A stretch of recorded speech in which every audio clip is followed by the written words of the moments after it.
YouTube ఛానళ్ల మీద రేవంత్ రెడ్డి వ్యాఖ్యలను తీవ్రంగా ఖండిస్తా ఉన్నాం. ఈ యూట్యూబ్లను అడ్డం పెట్టుకునే అడ్డమైన వ్యాఖ్యలు చేసి అబద్దాలను గ్లోబల్స్ ను కూడా ప్రచారం అవాస్తవాలను వాస్తవాలుగా చెప్పే ప్రయత్నం చేసి ఆయన అధికారంలోకి వచ్చాడు. కానీ ఇవాళ అవే యూట్యూబ్ ఛానళ్లు నీ అక్రమాలను, నీ మాట తప్పిన తీరును, నీ మోసాలను ఎండగడతా ఉంటే ఇవాళ యూట్యూబ్లను తక్కువ చేసి మాట్లాడడం అనేది చాలా విడ్డూరంగా ఉన్నది. అంటే రేవంత్ రెడ్డి తనకు అవసరమైతే ఒక తీరు, తన పని తీరగానే ఇంకొక తీరుగా ఉన్నది. ఓడదాటేదాకా ఓడమల్లప్ప, ఓడదాటినాక బోడమల్లప్ప. ఈ యూట్యూబ్లనే వాడుకున్నావు కదా.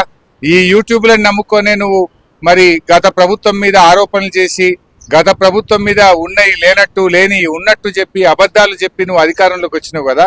అవే యూట్యూబ్లు నీ బండారాన్ని బట్టబయలు చేస్తుంటే, నీ అవినీతిని బయట పెడుతుంటే, నీ యొక్క డొల్లతనాన్ని, నీ మాట తప్పిన తీరును, నువ్వు ప్రజల్ని మోసం చేసిన విషయాలను బయట పెడతా ఉంటే ఇవాళ నువ్వు తట్టుకోలేకపోతున్నావు.